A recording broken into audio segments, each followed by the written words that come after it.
La Antigua nos va a comentar aquí. Hoy es la parte de asesoría legal. Ustedes no se imaginan el impacto que ha tenido esta sección para muchos radioescuchas. Han logrado incorporarse al sistema, digamos, formal de la economía. Gracias, Linet, por traer a muchos que estaban digamos que en la penumbra, en la oscuridad, traerlos a la luz. Y yo sé que la DGI estará muy contenta con tus aportes. Y bueno, dependiendo de cómo se manejen, realmente tienen muchas oportunidades de aprovechar más que sentir lo que es una carga con respecto a la parte impositiva. No, yo soy una, que ustedes todos fueron testigos, he sido usuaria de Legalitas y la verdad, señores, que ha sido una experiencia maravillosa. O sea, de llenar tus expectativas, tiempo de respuesta. O sea, Linet, la verdad es que te felicito a ti, tu equipo, y es un tremendo proyecto este de Legalitas. Amén, muchísimas gracias. Realmente para nosotros nuestro equipo es muy importante. Mira, ahí ya están conectados todos. Y como dice Lara, o sea, has puesto a muchas personas a formalizarse, porque a veces uno da las cosas por sentada y a menos que te la piden es que tú andas huyendo y a veces sale mucho más costoso, Lara. Sin embargo, ya cuando uno está preparado y llega la oportunidad, bueno, pues uno dice, claro, aquí está, bueno, y presentas tus credenciales. Y es así, y recuerden que mientras vivamos en la informalidad vamos a tener una tributación incluso mayor a la larga. Exacto. Porque no es lo mismo tributar en base a los ingresos que en base a los beneficios. A las compañías se les reconocen más gastos, más tipos de gastos que a las personas físicas. Y además estás comprometiendo tu patrimonio personal, lo cual es extremadamente peligroso ante un negocio porque las situaciones con terceros prácticamente suceden al día a día y tú no lo ves hasta que te toca, vamos a decirlo así. Pero desde el punto de vista de responsabilidad civil hay una gran tranquilidad importantísima, sin dejar de mencionar el hecho de que vas a tener la posibilidad de tener acceso a créditos empresariales mucho más atractivos, que para personas físicas no funcionan igual que para empresas.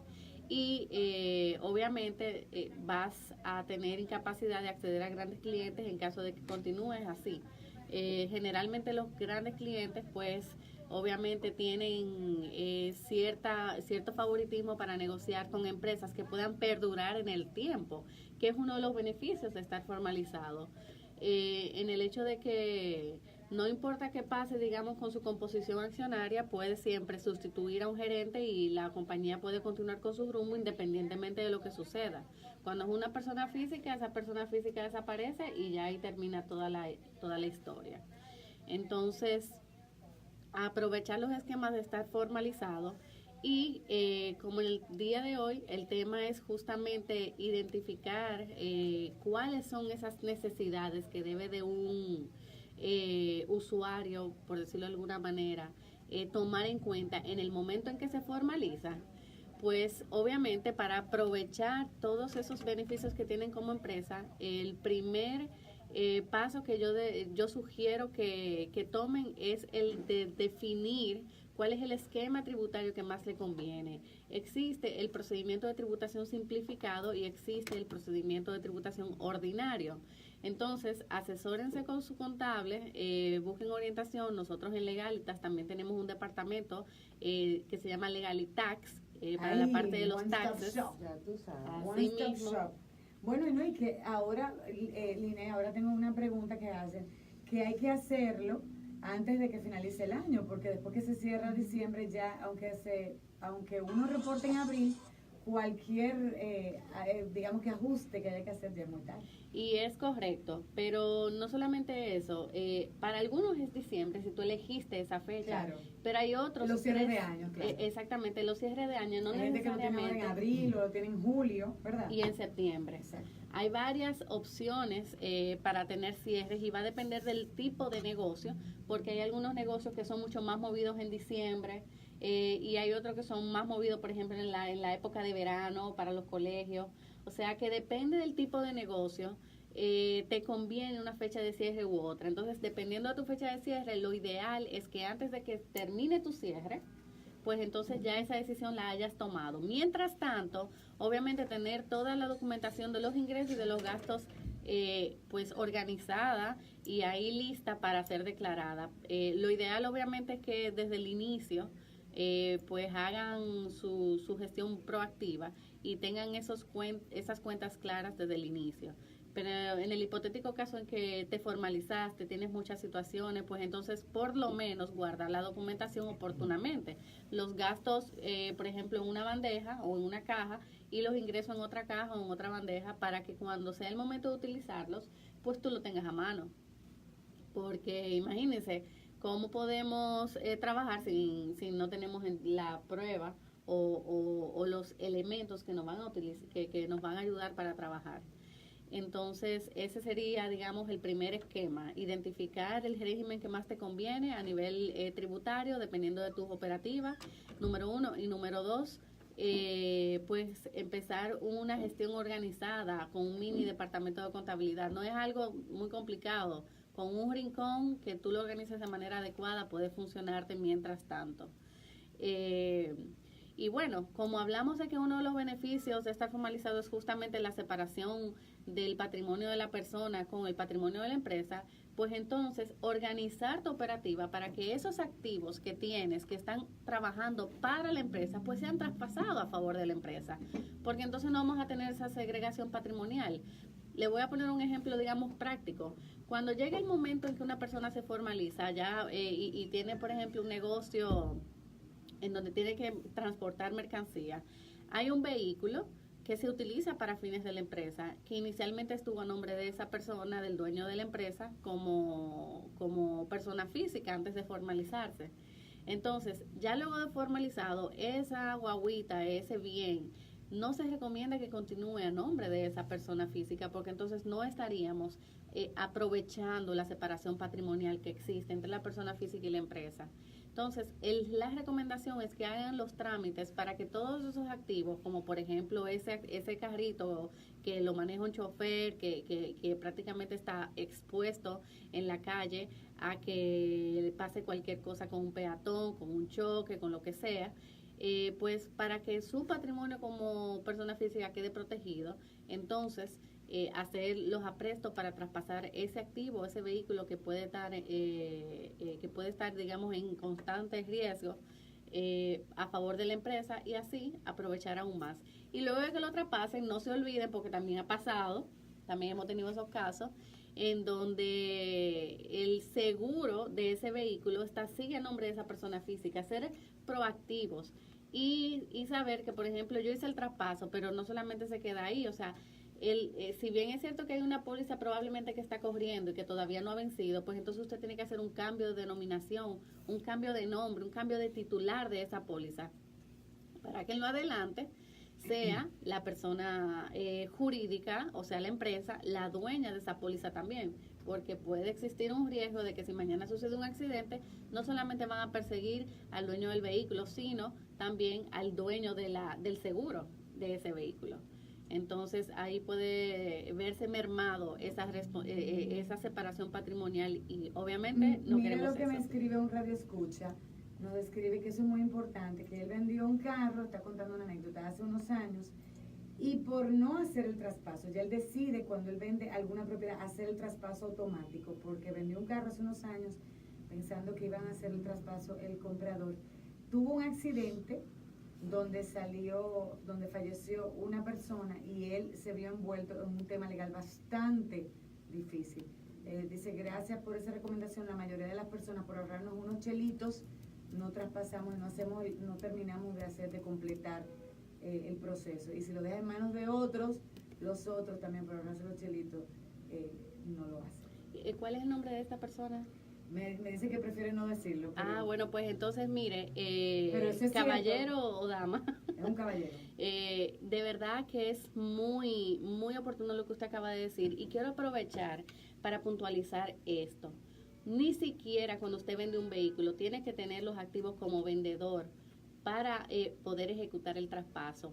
Hay una resolución de hace más de 5 años emitida por la Dirección General de Impuestos Internos que le da la oportunidad al vendedor de comunicar voluntariamente esa venta y sin pagar los impuestos de traspasos. Entonces, con esa comunicación, usted se descarga como dueño y titular de ese vehículo. El año siguiente, luego de comunicado eso, el sistema va a tener un asterisco de que ya ese vehículo fue vendido. Cuando ese comprador tenga que hacer la placa o la matrícula, creo que tiene que hacer todos los años, el marbete, Ajá. Entonces, le van a negar el marbete hasta que no pague los impuestos de traspaso, porque ya la venta fue comunicada. Entonces, esa es la forma de impuestos internos, de recaudar, digamos, el impuesto de traspaso, pero es la forma también del vendedor protegerse de aquellos compradores negligentes que no hacen su traspaso cuando deben de hacerlo. Entonces, mucho ojo, cuando usted hace una venta a las 24 horas, ese mismo día, al otro día, vaya y comuníquelo a la Dirección General de Impuestos Internos.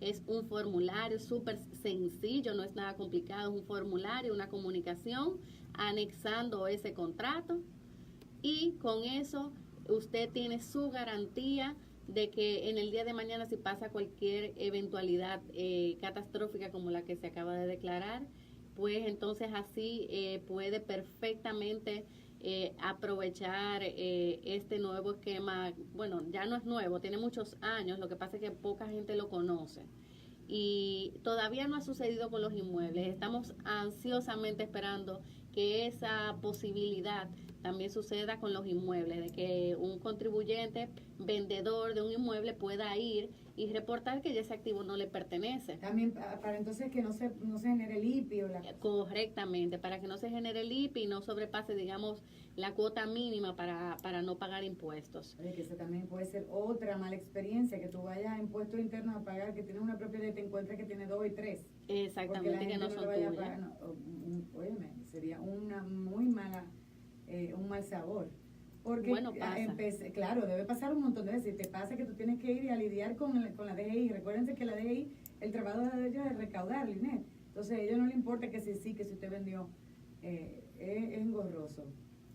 Sí. Muy engorroso. Aquí nos está también diciendo una radio escucha que también le pasó justamente con el comprador, que simplemente dijo que no iba a hacer el traspaso en ese momento el comprador. Entonces ella, como vendedora, hizo su gestión que ahora estoy mencionando y perfectamente logró descargarse de esa responsabilidad, y que es un derecho que le asiste, y ojalá pronto las autoridades puedan ser proactivos a nivel de los inmuebles. Sería una gran cosa que también esto que tenemos con los vehículos lo podamos aprovechar con los bienes inmuebles, que digamos que son los bienes que principalmente tienen que verse como objeto de traspaso y que tienen algún tipo de responsabilidad con respecto a quien lo posee. Entonces, ya saben, si tienen bienes muebles o inmuebles que sean de la empresa, de operativa de la empresa, para aprovechar esa separación patrimonial, pues entonces ser oportunos y hacer los traspasos a favor de las empresas y sacar el patrimonio totalmente de esa persona física, sin olvidarnos del tema del seguro que asiste a ese activo. Entonces, básicamente, esos son una de las principales cuestiones a nivel de patrimonio, a nivel impositivo, y luego debemos de definir cuáles son las operativas, cómo vamos a manejar la gerencia, quiénes van a hacer, cuáles son sus funciones y obligaciones, qué tiempo van a durar, y los empleados, que prácticamente es uno de los activos principales de las empresas. Yo siempre digo como Legalitas que los clientes es el activo principal, pero luego de ese activo vienen los empleados, y para nosotros son extremadamente importantes. Creo que son prácticamente la carta de presentación tuya ante tus clientes, y son los que te ayudan a seguirte desarrollando y a mantener tus puertas abiertas y el propósito bien definido. Entonces, ¿cuáles son las herramientas operativas que debemos de tomar en cuenta luego de que nos formalizamos? A nivel tributario ya las dijimos, y a nivel de patrimonio financiero también. A nivel de gerencia, primero definir quién es gerente. Hay un mito que yo quiero destruir ahora mismo, y es que normalmente cuando se tiene una empresa, las personas entienden que solo existe la posibilidad de que el gerente sea el propio dueño de la empresa, o sea, el accionista mayoritario. La ley te da la oportunidad, no es una obligación, no tiene que ser exactamente así. Solamente muchas van a querer que sí, que sea así, pero otros a lo mejor no saben que un gerente no es obligatorio que tenga que ser socio. Por lo tanto, si usted tiene una persona que pueda gerenciar y que tenga esa vocación o a nivel de empleado, pues, o a nivel, digamos, de contrato de servicio, dependiendo de joint venture, dependiendo de lo que se negocie, entonces quiero que sepan, por conocimiento y cultura general, que tienen la posibilidad de que ese gerente no necesariamente sea socio de la empresa. Por lo tanto, ¿quién puede ser gerente? Puede ser un socio, como también puede ser una persona que no sea socio de la empresa. Eso le da un abanico bastante amplio y le abre la mente a aquellos dueños de negocio que probablemente tienen 20 empresas o 5 o 6 y de todas son gerentes. Así es, y se vuelve es muy agobiante, así es. Y entonces tomen en cuenta que los gerentes son responsables respecto de sus acciones. Entonces, claro, ante la ley, claro. Claro, y ante los terceros y ante las decisiones que tomen y ante la propia empresa. Entonces es importante tomar esto en cuenta porque la función de un gerente es sumamente delicada. Y aquí vamos, ¿qué hacer con las obligaciones? ¿Hasta dónde darle poderes a los gerentes? Veo reiteradamente en el comercio que las asambleas, que las gerencias se le otorgan poderes ilimitados, básicamente. Que son los que se definen en los estatutos, que son muy amplios, que están muy bien. Sin embargo, yo quiero... Ilimitado, eso es, haga lo que quiera. Así mismo. Entonces creo que deberíamos de empezar a tener una cultura, digamos, de más control para evitar que las cosas sucedan, porque las situaciones están ahí, a la orden del día, y no la vemos hasta que nos tocó. Entonces entiendo que debe de haber una cultura de entender que eso no tiene que ser un poder ilimitado. Tú eres gerente, tú puedes hacer lo que tú quieras. No. La compañía puede definir limitaciones. Y como por ejemplo, ¿qué tipo de limitaciones? ¿Qué puede ser una limitación importantísima que te ayude a ti, digamos, a tener algún flujo que impida cualquier situación que no esté de acuerdo a la mayoría de los socios? Por ejemplo, que al gerente se le dé un poder para contraer préstamos de no más de 100,000 pesos. Imagínense los gerentes que van y así cogen un préstamo de 3 millones de pesos y de esos 3 millones de pesos reportó que fue un préstamo de 300,000 y los otros ya ustedes saben. Entonces, eso puede suceder porque ha habido desconocimiento de parte, digamos, de los socios y de parte del gerente que, digamos, ha tomado una actitud pues maliciosa en ese sentido. Y para evitar ese tipo de situaciones se recomienda encarecidamente, principalmente cuando son empresas de 2 socios o más, poner controles, exactamente. Y pues limitar ese acceso de ese gerente con respecto al comercio. Normalmente se recomiendan cláusulas en donde se definan los montos hasta los cuales pueden negociar y que a partir de ahí tiene que ser la asamblea que lo apruebe. Entonces, por ejemplo, yo tengo un gerente y yo le digo, mire, usted solamente puede contratar o contraer compromisos que no sobrepasen de los 100,000 pesos. De 100,000 pesos para abajo usted puede contratar compromisos, hacer lo que tenga que hacer. Si va a contratar préstamos, tiene que tener la autorización de la asamblea. Si va de la junta o de la junta directiva, dependiendo de cómo se le llame, o acta de asamblea. Hay muchas formas de llamar a ese órgano de manera pues distinta, dependiendo del lenguaje que utilice el abogado que haya realizado esa empresa. Pero al final del día es lo mismo. Entonces, ¿qué otra cosa? Por ejemplo, para contratar empleados, usted tiene un límite para contratar 10 empleados. A lo largo de 5 años, por ejemplo. Y bueno, eso me lleva al tema del tiempo. A veces creemos que definimos un gerente y es para toda la vida. Y no es así. La ley te dice que hay un plazo entre 1 a 6 años como máximo para que haya un gerente. Pero ese plazo tú lo defines en asamblea. Entonces, digamos que tú definiste un plazo de 2 años. Tú tienes que estar pendiente cuando se terminen esos 2 años de o renovar la gerencia o de elegir otro gerente, porque entonces estás quedando sin gerente.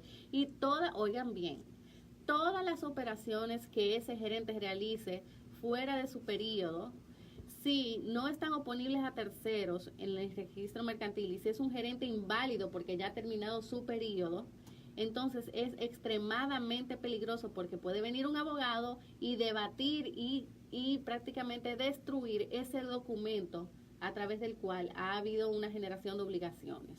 Entonces, mucho ojo, muy delicado. Fíjense que una de las entidades más proactivas con respecto a esto son los bancos, que cuando tú vas a renovar una línea de crédito, cuando tú vas a hacer alguna gestión bancaria, si tú no estás actualizado, ellos inmediatamente, el protocolo es ni siquiera evaluar si tú calificas para el préstamo ni nada de eso. El primer protocolo es pedirte la documentación al día. Precisamente por eso, porque si si ellos se atreven a contratar con una gerencia inválida, que no ha sido ratificado, que no está, digamos, habilitada para contratar, entonces esas operaciones eventualmente en auditoría o en el futuro, si alguien quiere desconocer esos montos, pueden verse seriamente laceradas, y así mismo funciona en el comercio en general. Si tienes un gerente que no está habilitado, entonces hay muchas probabilidades de que ante un litigio eso sea esa sea una de las primeras armas que utilice la contraparte. Line, ¿dónde la gente se puede comunicar con Legalitas y contigo para salir de la oscuridad a la luz? Miren, esas son las recomendaciones de hoy.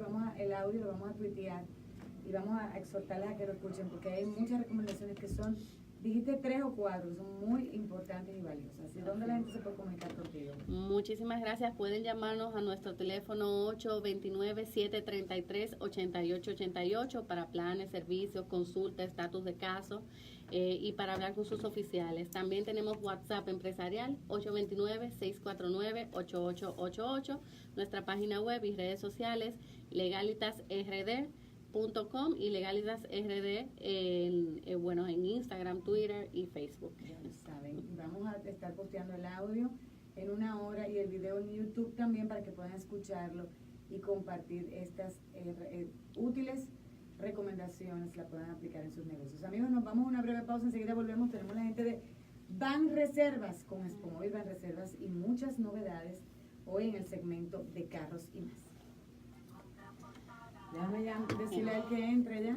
Síguenos en ¿Cómo se Instagram. llama? Venga, que se usa, me falta una, hola. Pero ellos lo ven